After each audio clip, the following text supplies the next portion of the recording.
పురుగుల అన్నం పెడుతున్నారంటూ పోలీసులకు ఫిర్యాదు చేసింది ఓ విద్యార్థి. ప్రశాంతి హిల్స్లో నివాసం ఉంటున్న శ్రీను కుమార్తె పూజిత స్థానిక ప్రాథమిక పాఠశాలలో 4వ తరగతి చదువుతోంది. అన్నంలో పురుగులు వస్తుండడంతో ఆ చిన్నారి పోలీసులను ఆశ్రయించింది. భోజనంలో పురుగులు వస్తున్నాయని తినాలనిపించడం లేదని చెప్పింది. అన్నం తినకపోతే టీసీ ఇచ్చి పంపిస్తామని వార్నింగ్ ఇస్తున్నారని, అందుకే స్కూల్కు వెళ్లకుండా కంప్లైంట్ ఇవ్వడానికి వచ్చానని చిన్నారి తెలుపుతోంది. దీంతో సీఐ మహేందర్ రెడ్డి తమ సిబ్బందిని పాఠశాలకు పంపించారు. అక్కడికి వెళ్లి పరిశీలించగానే నిజంగానే కూరగాయలు బాగోలేవని, బియ్యం కూడా మట్టి పట్టి ఉన్నట్టు గుర్తించారు.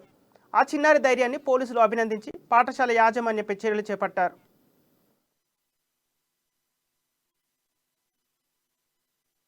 మళ్ళీ ఒకసారి చెప్పు, నీ పేరు చెప్పు.